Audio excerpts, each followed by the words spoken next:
Easter is coming soon. Heaven must be missing an angel. Missing one angel child. So here with me right now. Love is everything, baby. Get out! I order you!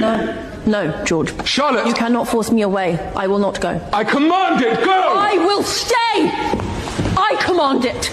Please, Charlotte, please go. No, Charlotte, you are not listening to me. I am.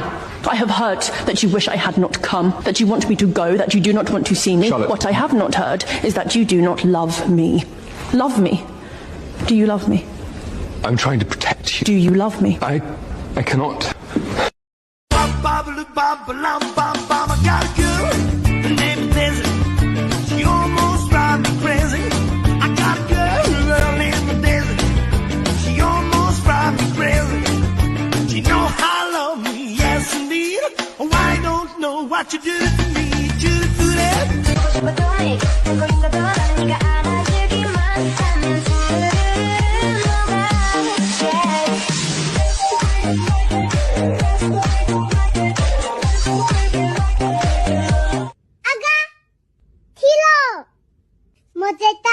모제달라 나리고 나리달라 피쿠코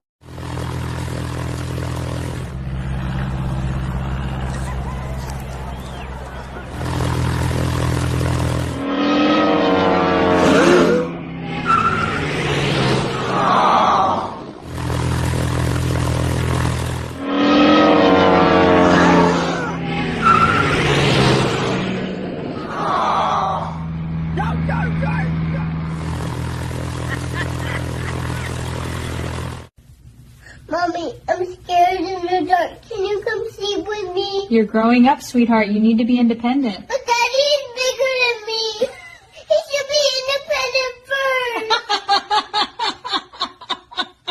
What secret did my grandmother reveal that finally explained my entire childhood? I grew up in a family of athletes, and I was the only one who couldn't catch a ball without flinching. My mother was a former competitive swimmer with trophies in the living room on a shelf my dad built custom. My father had been a college football player, still built like one at 50, and spent every weekend coaching my brother's travel team. Meanwhile, I peaked athletically when I won 3rd place in my elementary school's egg and spoon race, because 2 kids collided in front of me. Family reunions looked like a sports camp, all these tall, coordinated people stretching and laughing, while I stood off to the side like the equipment manager nobody asked for. Strangers would meet us, and their eyes would travel down the line, seeing my younger sister who got a full scholarship for volleyball. My younger brother was being scouted for college basketball at 16. It was like watching a highlight reel of America's greatest athletes, until their eyes landed on me, and I could see them doing the genetic math, trying to figure out if I was maybe a neighbor's kid who wandered into the wrong photo. I never wanted to investigate any of this. I just wanted to read my books and stay invisible. But my family made invisibility impossible. At my sister's championship game, a reporter asked my mother how many children she had. She said 2, while I was standing only 3 feet away. When I opened my mouth to correct her, she shot me this look, lips pressed tight, eyebrows raised like I was a stranger about to crash her interview, so I closed my mouth and stepped back. At my brother's basketball banquet, the coach asked families to stand for photos. My mother positioned herself between my siblings, and when I moved to join, she whispered, "Maybe sit this one out, honey. The lighting's better with 3 people." My dad was standing behind the photographer giving my brother a thumbs up, completely unaware I'd been told to sit out. Every Thanksgiving, my grandfather would go around the table asking about athletic achievements. When he got to me, he'd skip ahead to the next person. The worst part was I started believing them. Maybe I really was defective. Maybe something went wrong with me. My grandmother was the only person who saw me differently. She'd pull me aside at gatherings and ask about my actual life, while everyone watched my sister's volleyball games. She'd tell me I reminded her of someone, but whenever I asked who, She'd smile sadly and change the subject. 3 weeks before she died, she asked me to come alone to the hospital. She grabbed my hand and whispered, "When you read my will, remember that I always knew the truth from the day you were born. You were never broken. You were just never supposed to be like them." I asked what she meant, but she closed her eyes. At her funeral, I watched my mother cry perfectly into a cashmere handkerchief, while my sister scrolled her phone in the back pew. I stood there feeling like a ghost at my own family's event. My grandmother's words on loop. What truth? What did she mean I was never supposed to be like them? Then the lawyer called about the will, and suddenly everyone was very interested in Grandma. We gathered at the lawyer's office the following week. My mother in the front row, my father beside her, my siblings behind them, 2 aunts along the wall. Everyone was waiting for their piece of the inheritance. The lawyer started reading, and at first it was standard. House to my parents, jewelry split between grandchildren. Then he reached the final section, and my mother's face drained of color before he even finished. And to my youngest granddaughter, I leave my safety deposit box, and the truth that should have been told decades ago. He handed me a sealed envelope. Inside was a photograph and a letter. The photo showed my mother at 20, standing next to a man I'd never seen. He was short, wore glasses, had a book under one arm. The letter explained everything. My mother had been dating a librarian she met in college. Her family disapproved because he wasn't athletic, wasn't impressive, wasn't the right kind of man for their golden daughter. When she got pregnant with me, they gave her an ultimatum. Dump him or lose everything. She chose everything. She left him, then married my current father within a year, and let everyone believe I was his biological child. My father turned to look at her like he was seeing her for the first time, and didn't recognize the woman beside him. "You told me she was premature," he said quietly. "That's why she was small. That's why she didn't look like us. You lied to me for years." My mother started crying. My siblings just stared at me like I'd grown a second head. I looked down at the photograph. Short, bookish, awkward. I looked exactly like my real father. "That's why I was never athletic," I heard myself say, surprised by how